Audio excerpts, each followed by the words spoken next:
welcome to Psychos and Sociopaths. Today we're going to talk about Aileen Wuornos? Wuornos, yeah. There was a lot of depictions of movies. The main one that a lot of people talk about is the movie Monster with Charlize Theron, because she went overweight, uglied herself up so she can actually do the role, because that chick went through a freaking ugly forest and slammed down to just a bonfire crap, dumpster fire. and her girlfriend that we'll get to the girlfriend, but she was ugly too. But anyways, and in no way, shape, form, or fashion is he trying to marginalize the aesthetic qualities of the females in the world at all. No, because you're not that kind of a person. Fuck yeah, I'm that kind of person. Okay, see, I was trying to save you, but whatever. Okay. There's no saving me off of that one. I'll straight up look at a person and go, "Hey, would you date me, right?" No. I had get really off topic on this one. This will be the last episode we do, by the way. The cancel culture will get a hold of us pretty proper. Yeah, we could do this stuff right now because they're popularly so low. No, I literally had a chick one time. The internet is forever. I know, right? I had a chick. She comes up to me. She's like, "I wouldn't date you because I'm friends with your sister." Thank God. I had this whole speech set up together to where I had to tell you I didn't find you attractive. We still hang out. That's the positive takeaway. Yeah. Well, Aileen was a sex worker / American serial killer, even though through all the interviews that was done with Aileen, verified that she was not a serial killer. She wasn't one of those people that killed in a mass way and torture and sadistic way, which hands down there are worse serial killers out there. Mm-hmm. And well, yeah, we've only touched the female serial killers a little bit, in a bad way, just, verbally touched. Well, we're just going to keep on continuing. Anyways, how about scratch the surface? Scratch the surface, there we go. Scratch the surface. I knew there was terminology for that one. Yeah. Anyways, she did this in Florida between 1989 and 1990 by shooting them point blank with a .22. She was sentenced to death, and she had a lethal injection in October 9, 2002. On 2003, the movie was actually released. There's actually I would call it a B-rated movie. Yeah, Overkill? Well, TV movie. Yeah, it was that Overkill, yeah. Yeah. Yeah, and based on that 60 Minutes Australia video that you sent me about it, the DA, he was not happy about it because there was a lot of sheriff's deputies that were involved with, a lot of investigators that were involved with the case that were basically selling themselves out just to be a part of the movie. So they were trying to get rich quick, and he didn't really appreciate all that. No one ever really appreciates that. Though. Right. And the thing about her getting the lethal injection, I found kind of odd. And it was kind of almost like... It was almost like Florida's last middle finger up, in her face, because she wanted the chair. Yeah. That was a strange thing I found out, reading the... That was weird. Reading the... That was me.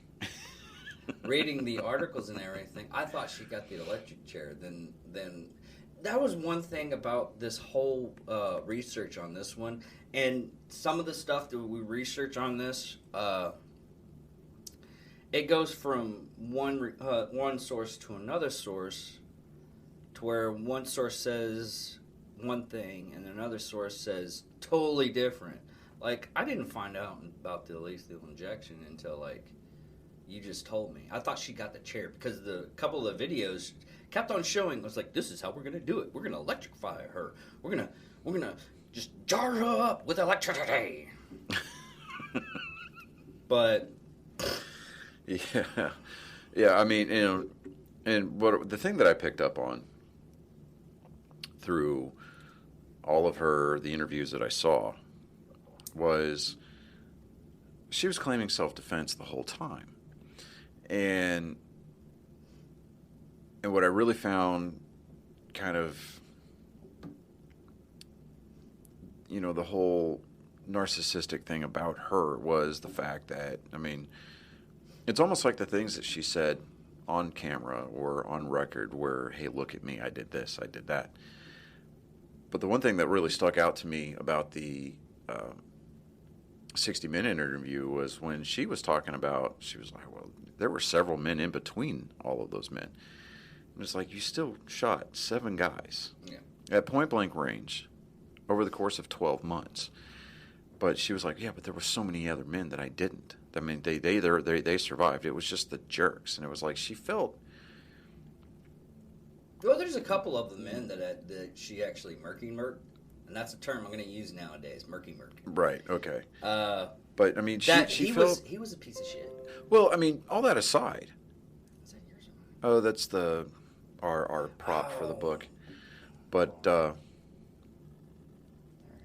with the... there's that phrase again. I'm really working on trying to not say, It's hard. It's hard once you find out you're doing something. It's hard to get over it. But with the, it's just the whole process that she used to feel justified in her actions. All right, talking about justification, we're going to go into her life right now. Aileen, her actual first name is Aileen Carl Pittman. She was born in Rochester, Michigan on February 29th, 1956. Her mother, Dana Wuornos, was 14. Dana, I found it as Diane. Diane. Yeah, she was 14 when she was married to Aileen's father, 16-year-old Leo Dale Pittman. Let me see here. June 3rd, 1954. Mm-hmm. Eileen's older brother, Keenan, was born. God, they were kids when they were... Yeah, kids having kids. Yeah. After this is 2 years of the marriage and 2 months before Aileen was born, David filed for divorce. He was actually incarcerated at the time of the birth and is diagnosed with schizophrenia and later convicted of sex crimes against children. He committed suicide by hanging in prison in 1969. In 1960, when it just jumps around way too much on this one. Yeah, so what I found, okay, so in 60, Aileen was almost 4 years old. Their mom up and left. And so the grandparents, Lori and Britta Wuornos, both alcoholics, legally adopted Keith and Aileen on March 18th of 1960. And here's another case where the parental figure in the life. Yeah, the parental figure was a piece of shit. Yeah, because it shows by age 11, Aileen was turning. She was turning tricks because I found 13 to 11, and the reason why she was turning tricks because the grandfather was raping her, and so also the older brother. Yeah, okay, I see where that. Yeah, okay. So, but I got it from one article. It was 13, so I just say preteen. Yeah, so from age 11 to 13, she would be beaten, and before beating her, he'd make her strip down. At the age of 14, and even that age is debatable. I found preteens yet again. Yeah, she got pregnant after having being raped either by her grandfather himself or by a friend of his. She gave birth to a boy at a home for unwed mothers on March 23rd in 71. She placed the kid up for adoption. You almost kind of want to know where the son is. Just to kind of. I couldn't find anything. I didn't either. So I think that actually, kind of in a way, I think it's a good thing. Yeah, it's good to actually keep that out. Yeah, because some things should never be. Yeah, what is it? The son, is responsible for the sins of the father, or something like that. Yeah. But let me see here. A few months after her son was born, she dropped out of school. Her grandmother died of liver failure, and then she was kicked out of the house about age of 15. Then the grandfather died of suicide because of all the stuff that he probably ended up doing. But she started working her way up and down the street, up and down the highways of Florida. Yeah, first as a it was prostitute. like cigarettes and alcohol and drugs and food. And then, well, actually, her grandfather threw her out of the house by 15. And like I said, we really can verify. And that's when she actually started supporting herself as a sex worker. And she wasn't she even said in the interview, it's like, I wasn't a high price. It was $40 to $100. Yeah. Well, and she said in that interview on 60 Minutes Australia was she kept her prices low because she wanted her customers happy. I'm sitting here thinking to myself, okay.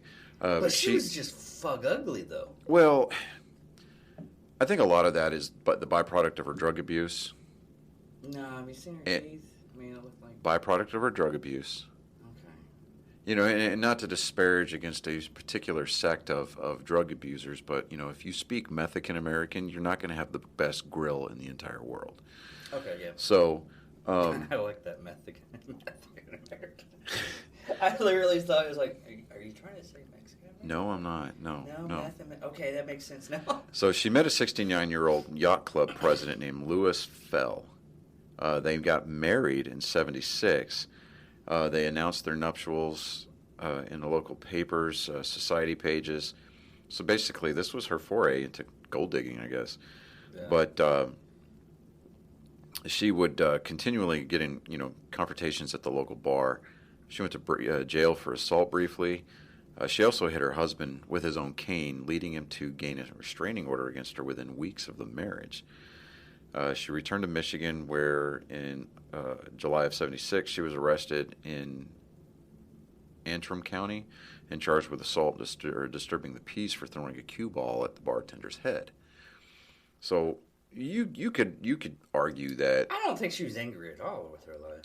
Well, she had some issues with temper. I don't think... But, I mean, there were some other things that were going on in her life where, like, her brother Keith... he died of esophageal cancer. She received $10,000 from his life insurance, and her and Fell annulled their marriage on July 21st after 9 weeks. She was given, in August of that same year, $105 fine for drunk driving. She used the money inherited from her brother to pay the fine and spent the rest within 2 months buying luxuries, including a new car, which she wrecked shortly afterwards.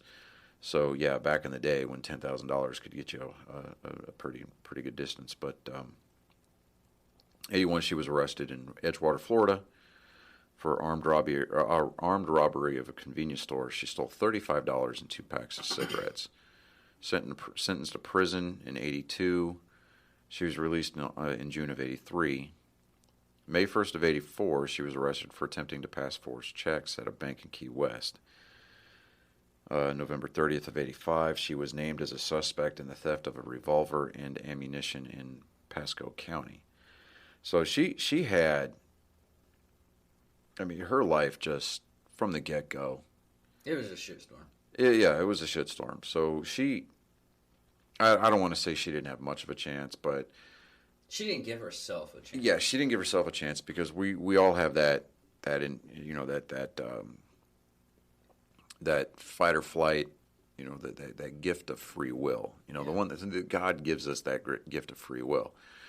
So, to say that she could blame this on all of her upbringing and stuff like, yeah, you can go get counseling for it, you can get therapy for it, and you can rise above it, you can remove yourself from those environments, and that's fine. But ultimately, we're all responsible for the decisions that we make, for the actions that we take, all of that. And do I think that environmental factors play a part in it? To a degree. But not enough to the point where you can say, you take your hat off and rest it on that and say, this is why I am the way that I am. I don't buy it. Because especially people with PTSD, anger issues and things of that nature, I think the anger, as far as like PTSD is concerned, I think that it's a byproduct of the PTSD itself. And we need to make the conscious decision to own those demons. So she could have made that conscious decision to own the demons that were in her life. And once she declared herself an owner over those demons, she could have made those choices to remove herself from those situations. And she could have actually become a very productive member of society. But she chose to give in to those ghosts. She chose to give in to those demons, and the narcissism just played right into it. And she really, I think... I wonder if narcissism is a byproduct of all the stuff that you have to keep on telling yourself, like at that situation. At that situation to where it's basically your brain telling you, okay, this is wrong, but you can't, you have to deal with this way instead of this way. At a point, I think it does. And the reason why I say that is not to contradict myself from a few minutes ago, but I think it does to a certain point, because once you start telling yourself something so many times, you begin to believe it. Yeah. Your brain starts to rewire itself. And you'll see this a lot in the cases of like divorce, where whether it be the male or the female, it's not discriminatory at all. But whether it be the man or the woman in the marriage, when somebody feels like they've been slighted or they are constantly exposed to enabling behaviors. From the female or from the male. Right, whether it be through friends, whether it be through family, it's like, oh, well, you're justified in doing this because of... Even if the accusation, even if what you're going off of is unfounded, okay? Like say the female were to come in and say, well, I'm going to cheat because I was told you cheated. Well, how about you get your facts together before you go and throw your legs open? Exactly. And I've never understood that. Right, and it's like two wrongs don't make a right. So and if you're in that situation, you almost have to owe it to yourself to, well, there is no almost to it. You have to owe it to yourself to make sure that you're giving yourself the due diligence of making sure you've got your facts straight before you start taking these decisions, because eventually it'll lead into a very slippery slope, and then you'll just go down that rabbit hole and you'll never come back. And you see it a lot throughout society, and especially with the way that social media has enabled these behaviors. You get these people that are just, they've forgotten what it's like to get punched in the mouth. Not to advocate physical violence, but I'm just saying, like back in the day, like you and I, when we went to school, people didn't bring guns to school. They did, but they stayed in the gun racks in the back of these rednecks trucks. Yeah. And it was fine. But if we had a score to settle with somebody, you didn't go shooting the place up. No. You whooped their ass either after school or you did it in the bathroom between classes. Well, it's like talking about ownership on something like that. I remember one time they had this stupid punching game. Even thinking of it now, it was really ridiculous. It was just see how tough you are, basically. Anyways, I did it to one guy one time, and we constantly did it to each other. And then one day he had something wrong with his family or something like that, and I didn't know, and I did it, and square in the face. Went to principal office. Principal was like, Mr. Dickerman, was it your fault or was it his fault? I was like, honestly, it was my fault. And then I asked him, I was like, hey, and this is at a young age, which is really perplexing for me, that I was actually this concerned about other people. Right. I was like, dude, you've never hit me in the face like that. We've been doing this often. What happened? I was like, well, my mom got on to me about some stuff. I was like, okay, I'm going to own this. Don't worry about it. It's all on me. Because it was my fault that I initiated it. I initiated it, so I'm going to go ahead and take ownership of it. And the principal was, well, the vice principal at the time, she's like, you're taking ownership? I was like, well, I hit him. Yeah. Even though he was like, well, he shouldn't have reacted like that. I probably did a good thing. That could have been something a lot worse. So I'll take the hit in the face. Yeah. And I don't bruise that well anyways at the time, so I could take a hit. Yeah, so, I mean, but But also go on the other note of, sorry if I'm interrupting. No, you're good. But going on the other aspects of things that happened to me in my lifetime that really should have made me, going toe-to-toe with most of the stuff that's happened in my lifetime, with the death of my mother, committing suicide, one of my exes taking my son, having a birth in her bathroom and throwing away the body. I mean, this is horrible stuff that has gone through my lifetime.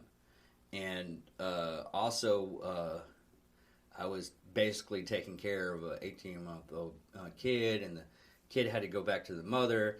And I found out after the fact, after the murder, because the boyfriend bashed the baby's head in. I mean, the baby had been basically tortured, hair pulled. They found blood stains on the scalp where the hair was being pulled, a fractured arm that they never fixed, basically a broken arm. And that broke me. Yeah. And it took me about 2 years to get my fucking head right. But I'm one of those types of people that, unless it's an A10, it's not going to kill me. I'm gonna go up a little bit better in my life. Yeah. But there are people that are that can and withstand that kind of punishment and everything and make it better. I mean, there's a laundry list of people that actually have more horrible stories than I do. Yeah. I know a person that had the same MO. She didn't turn into a killer. She actually became a really good prosecutor. Mm-hmm. And it's just the type of person, really. Yeah. Yeah, I mean, it's about I guess it's about the decision-making processes that we're able to acquire. Now, whether that be through the way that your parents instructed you or what, I think that a lot of the society's problems boil down to parenting and, the overall destruction of the family unit. Mm-hmm. But, you're always going to find a bad apple. And then that's not giving them a free pass to say, oh, well, you're just a bad apple. So, yeah, no, that's not what I'm saying. What I'm saying by a bad apple is that you're always going to have those shitbags out there that... Like your Ted Bundys, your... Well... Richard Cunningham. To a degree, yeah. But what I'm talking about is specifically as far as like parents. You're going to find those kids. Okay, you're going to find those people that are going to put all their stuff on the parents' fault. Well, no. I mean, you're going to have those parents that just they have no business being a parent. Yeah. And it's going to be because neglect of a child is going to affect that kid later on down the road, and it's going to make their life that much harder to bring back towards the straight and narrow. And even straight and narrow, I mean the people who live that preferred life where you stay away from the crime, you stay away from the hatred, stay away from the bigotry. I mean a lot of times you'll find those people encounter the largest obstacles.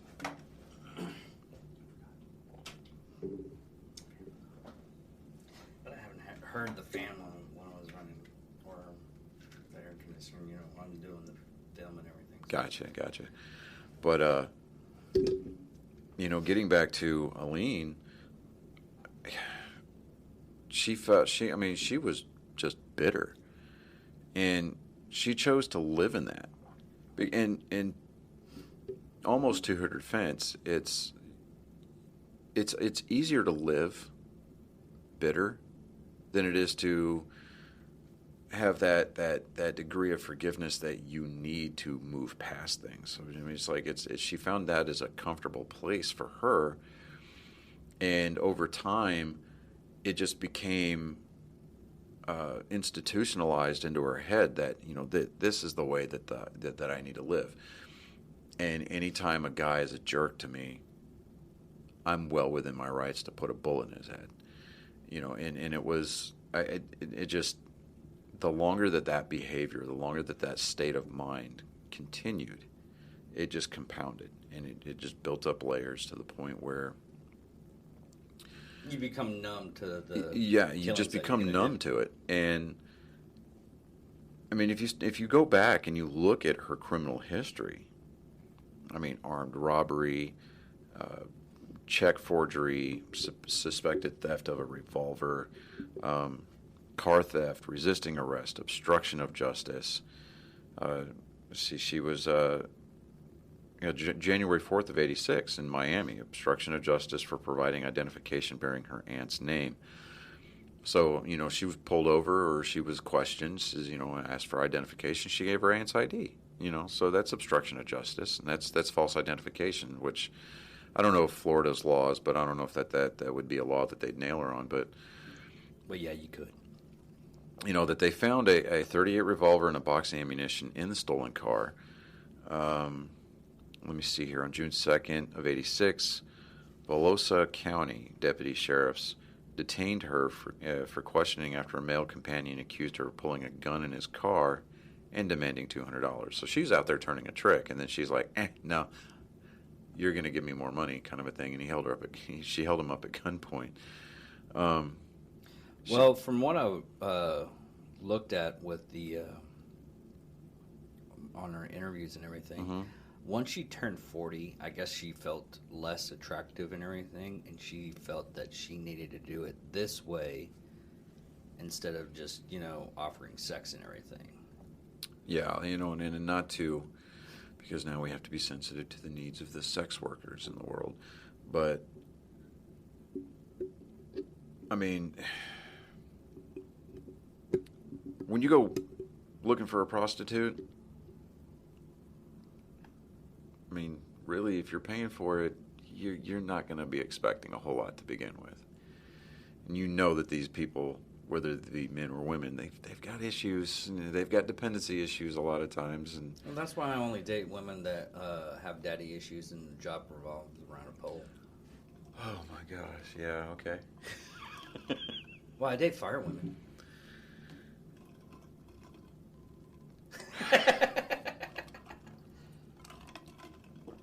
I hate you sometimes. So she met, eventually, who became her gay lover, Tyra Moore. And let me see here, at a lesbian bar in Daytona Beach. Yeah. She was a hotel maid.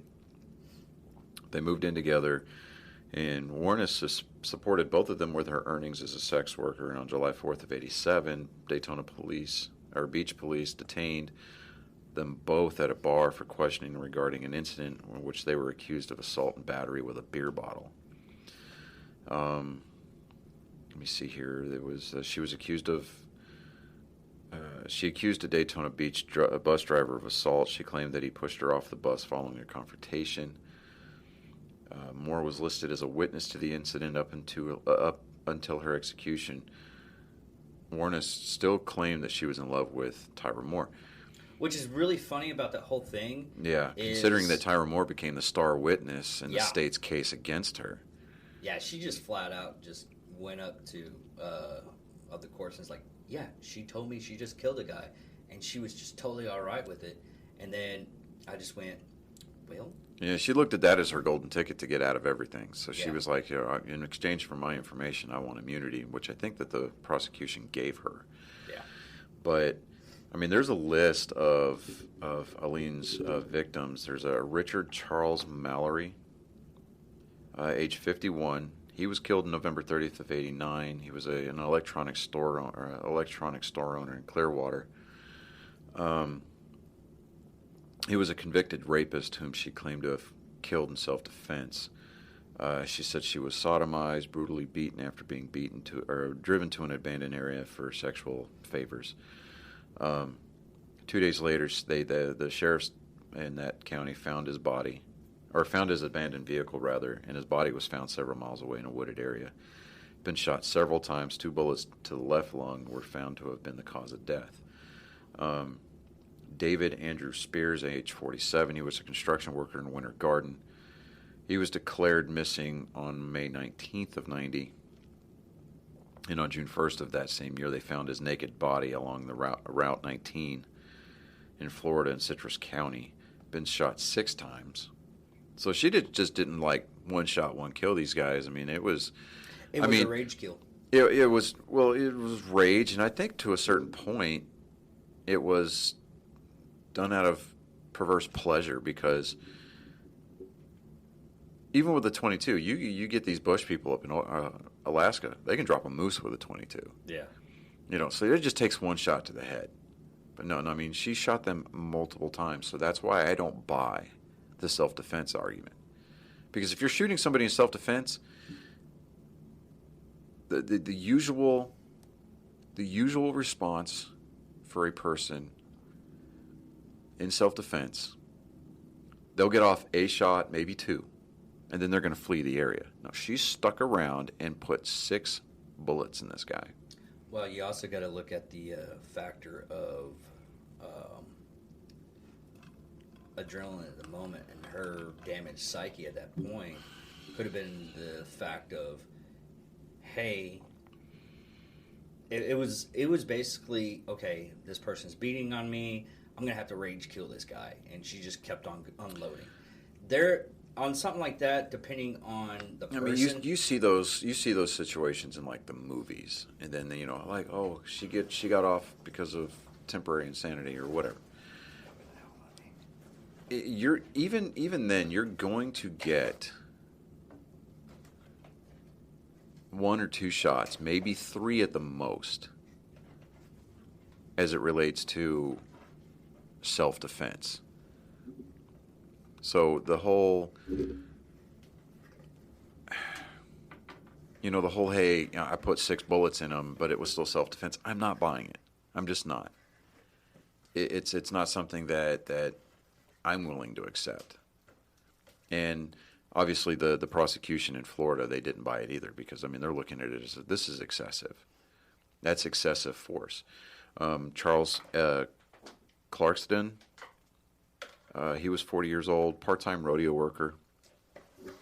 They found his body on June 6th of 1990 in Pasco County. He'd been shot 9 times with a .20 caliber weapon. Body had been wrapped. I think that's 22.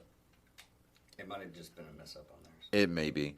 The body had been wrapped in an electric blanket, and it was badly decomposing when he was found. She was seen with his car, and had also pawned a gun identified as belonging to him. So let's just say, self-defense. Again, fight or flight's going to kick in, and then you're going to be, you're going to be out there with. I mean, you're gonna pop smoke. You're gonna flee the area. She took the time to put 9 holes in him and then wrap him up in a blanket. And then she's going to take his crap and she's going to pawn it. So, yeah, not buying that. I had to change mics. There we go. Yeah, okay. Peter Abrams Simons, 65, retired merchant seaman, June of 1990. He left Jupiter, Florida for Arkansas, and on July 4th, his car was found in Orange Springs, Florida. Both Moore and Wuornos were seen abandoning his car and Wuornos' palm print was found on the interior door handle. His body was never found. Troy Burris, age 50, sausage salesman from Ocala, July 31st of 90. He was reported missing. They found his body on August 4th in a wooded area along State Road 19 in Marion County. He'd been shot twice. Charles Richard Humphreys. He was 56. Found him on September 11th of 1990. He retired Air Force Major and former state child abuse investigator and former chief of police. September 12th of 90, they found his body in Marion County. He was fully clothed and had been shot 6 times in the head and torso. He was found in Shawnee County. So, again, she goes, the whole self-defense, to her credit, between Burris and Humphreys, yeah, so the MO changed a little bit. She only shot him twice versus this Humphreys guy. She shot him 6 times. Yeah, that was the one thing that just really messed everything up for me because of the basic fact of you have a couple of them that looked like they were going to be dirtbags. But this is just me observing what I'm reading. Right. And when you get down to the last ones, it just seems like these people, their MO of what they are could be totally different. Of course, this is a different time frame too. And then there's Walter Antonio, age 62, trucker, security guard, and police reservist. On November 19th of 90, his nearly naked body was found near a remote logging road in Dixie County. He'd been shot 4 times. 5 days later, his car was found in Brevard County. So, there's a lot of, just with those 7 guys. Yeah. I don't buy the whole self-defense argument. And if you watch enough interviews of her story kept evolving. It kept changing. She would change the little details here and there, and you could almost some people could chalk that up. Well, recollection is different at different points. Some things may spark a memory here, may spark a memory there. No, she was a avid liar to the point where all of her stuff was changing really fluidly. Yeah. So all the stuff you really couldn't. And even when you look at the court case at the end of the court trial, what she was doing, it was hilarious. In my opinion, it was hilarious only because by the time that everything was going through, the judge was making his statement and the jury was making their statement. And she kept she would look at the jurors and at one point, of shit. Y'all, I'm going to heaven. Y'all going to hell. Yeah, she's like, I'm going to be up in heaven. Y'all going to go to hell. And she was sitting at one point, told one of the jurors that she hopes that his wife and daughters are being raped right then. Yeah, it was. She was not sane at all. She was shy of. And what's really sad is throughout this whole thing, a person, I got it right here, Aileen Wuornos, she's a Christian advocate that ended up adopting her. Yeah. thinking that she's going to have a life sentence, they're going to take a vacation down the road. She was very hopeful.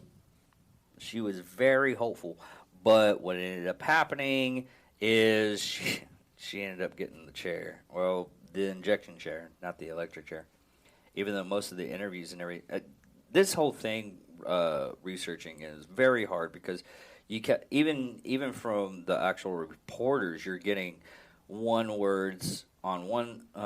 variation on one side and a totally different variation on the other. Yeah. But it was. I had mentioned to you on the way over here. Yeah. When I saw that interview with the adopted mom, the shirt she was wearing, I initially thought she was another inmate. Yeah. And I was like, taking care of the horses. Yeah, I'm like, farm. What kind of Florida shit is this? Like, oh my God. Well, you actually be surprised. You know what? I wonder if she was. I didn't find it. I don't think so, because more footage from that later on in the interview. I mean, she had the dangly earrings, and I think it was just a striped top that she was wearing. It was almost like a scrub top, because she had jean shorts on with sandals. I mean, I know Florida operates on a different wavelength than everybody else, but I don't think that they were going to be like that laxed, because those earrings could technically be used to be, fashioned into weapons, that kind of thing. But no, they actually, you'd be surprised what they're allowed to have, makeup and everything like that. They're allowed to have earrings, as long as it's not like, even the guys are allowed to have earrings. Some of the stuff is very weird. I'm just curious about this whole thing, because I want to take a better look about that. Scene.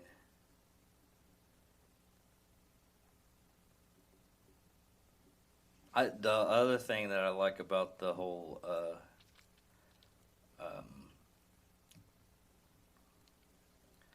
the prosecutor is no, that's not that's an actual, that's not an inmate. I can tell right now, just because the camera angle and everything like that. They actually keep the horses. You know what I found funny? I found funny, like, when they interviewed her public defender. I'm sitting here thinking to myself, this is about a Grizzly Adams reject-looking dude who wants to be a folk singer. Yeah. He was singing in the car about plea deals, and I'm like, what is this guy's deal? Yeah, no. And I'm sitting there thinking to myself, I'm like, because the interviewer looked at him and goes, "Did it ruin your career?" He was like, "Oh yeah, it didn't do me any favors." I'm sitting there thinking to myself, dude, you're not doing yourself any favors either. Well, it could have changed up, because this is done in like the 90s, and it took about 10 years or so to actually murk her in the electric chair. But I still like how she was actually caught. It was, I guess it was a sting operation. They actually found out where she was and everything. And it was a sting operation to the point to where cop came in, got her to come out, and there were 6 other cops, and arrested her there. And even then, it was like, I was playing my favorite song, and I kind of got upset about that, and I got arrested. I'm like, oh my God, some people just have this euphoria of how things are supposed to go down. What I found funny too, when you talking about her favorite song, it was the Randy Travis, "I'm Digging Up Bones." Oh yeah. Yeah, and I'm like, okay. You almost have to, like, okay, so with you're basically going, you went with that? Yeah, the 60 Minutes Australia interview that she gave, like that whole piece that they put together. You almost have to you really do. You have to give the Australians a lot of credit there, because they're looking at this whole story, and for the interviewer, for the journalist that did it, I can't remember her name right now. She held a straight face the entire time. I don't think the entire time. Well, okay. I saw a little glint. If you look at the interview, it is so freaking hilarious. Only because at one point in time, she's like, "No, really? You going? Okay." Yeah, that's what you're going with? Okay, sure. All right, yeah. Well, let's go with that.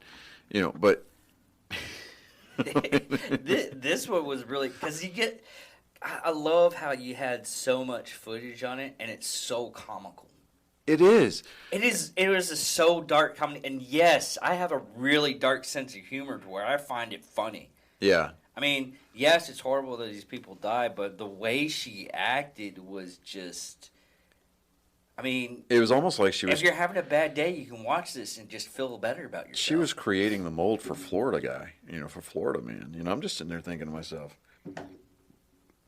if there's one thing that Florida could put on their billboard and say, please don't be like, it's going to be these, her. Yeah. Because, that was a special kind of, and I'm saying this as a Caucasian male, that's a special kind of white trash right there. Yeah. Yeah. With the, there I said it again, with the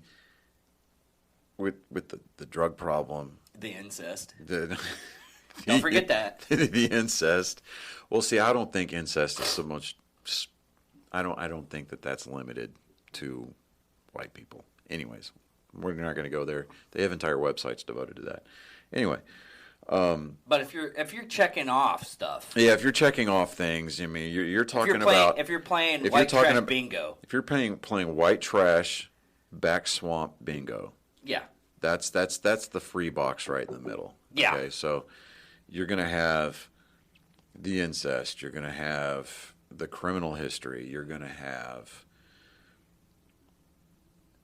I'm sorry. I had to say it. The foray into homosexuality. Yeah. And again, we're not... And it sucks that we have to put the disclaimer. Well, we've always had a disclaimer. It's not the euphoria of... We're not saying that homosexuality or incest leads to serial murderers. Yeah, I mean, come on, people. I mean, I've hung out with lots of homosexuals. So let's take our feelings off of our sleeves and put them back in our back pockets and just leave them there. But it was, honestly, in a situation like that, I think it was homosexuality because she was lonely. Yeah. And there are certain things, you can almost argue that both sides do that because of loneliness, but that being aside, it's one of the bigger reasons that you see out there. Let's just leave it at that. Her actual lover knew about the prostitution. Yeah. So she was like, "Oh, she's still with me and she still loves me." I've been in that situation before too. Not good. She's gonna actually murky you. You might want to distance yourself a little bit. You almost kind of have to wonder what was going on behind the scenes, at home, kind of a thing. Well, they're both fat and ugly, so it was a lot of. I wouldn't even say like good scissoring. It was more or less like parts of the fat flap just hits the. I mean, I can go into full detail on this one. I mean, I accidentally clicked on a situation like this, and it was like a train wreck. So you're saying that we shouldn't run with scissors and lesbians shouldn't scissor with the runs? Is that what you're trying to say? No, fat lesbians shouldn't scissor. It's not attractive. At him, people. Don't at me. But... No, that was another thing is on her last meal, apparently, this is reading off of some of the stuff that I was looking at. They got like a $20 limit on their last meal. The only thing she asked for was a cup of coffee. She was totally all right. She was literally wanting death. Yeah. She said she was tired of the press. She was tired of the pictures, the interviews. She was tired of people talking about her. And, I mean, you knew that she had to understand that they were going to continue to talk about her after she was gone. I think it was the fact that she just didn't want to hear it anymore. Yeah. She was tired of the prison officials coming to her saying, well, okay, you got another interview request. And she was tired of it. So, to that... Well, here's the thing on that, though, is if she had an interview request, I mean, we have amples of interviews of her going down the line, and she always did the interviews. If she felt so compelled to where she was being oppressed by the press, because she even hated the fact that she was called a serial killer, which she was. she even said, "Hey, I'm not a serial killer because most serial killers that I know of they torture their victims and everything. I'm not. I don't. I didn't torture them. I just shot them and killed their money. Yes, it was wrong, but yeah. And all of her murders aside, she had a really huge effect on pop culture going forward after she was executed. How so? I never. Well, okay. So in 2003, the movie Monster with Charlize Theron. Back on the 16th of this month, actually, it was announced that Voltage Pictures acquired the worldwide rights. Thank you, I can speak English. For a production called American Boogie Woman, which is a prequel to Monster. Let's see, there was the television movie Overkill that we had talked about earlier. That was released in '92. That starred Jean Smart as Aileen. There was an antagonist in 2002 for an episode of Law & Order SVU. An episode called Chameleon. Maggie Patterson, which was the protagonist's name, was a prostitute who murders her customers based on Wuornos. She'd been mentioned on crime television series as Criminal Minds. And there's a Criminal Minds novel, Killer Profile. She's one of the serial killers who was copied by the novel's main antagonist in that book. And then 2014, Saturday Night Live, Charlize Theron made a self-reference to her role as Aileen Wuornos in the movie Monster in a sketch called Pet Rescue Commercial. Kate McKinnon asked her to play a cat lady in the style of Aileen Wuornos. 2015, Lily Rabb portrayed a fictionalized version of Wuornos as a part of a Halloween storyline in American Horror Story Hotel in the 4th episode of the show's 5th season, and then later in the season finale. And then music, there was a lot of things, like there was a song by a group called Dolly's Circus named Eileen's Song. It was written and published in 2012. There was an operatic adaptation of Wuornos' life, premiered at the San Francisco Yerba Buena Center for the Arts on June 22nd of 2001, entitled Wuornos. The opera was written by Carla Lucero, conducted by Mary Chun, and produced by John Sims Center for the Performing Arts. Let me see here. Jewel wrote a song about her called Nicotine Love. The New York metalcore band It Dies Today, the 6th of June, is the name of their song. And then Pablo Hasél, do not get me to try to mispronounce or butcher that Spanish right there, but I know just enough Spanish to get myself in trouble at the Taco Casa drive-thru. That's about it. Let me see here. I want to... man, I wish we would play this on... there was a parody version of Dolly Parton's Jolene called Aileen, inspired by War of the Rose. William Belly's third solo album, yeah. Yeah. I really want to listen to that Gigi Gregarious. We're going to listen to that after the show. And then 2019, Cardi B recreated Wuornos' famous mugshot for her single Press. Don't get me started on her. She's almost as bad as this one chick, other than the murky. Cardi B makes music for women who like to... They're household hookers. You almost can't even make fun of White Claw people anymore, but because it's become so mainstream. But I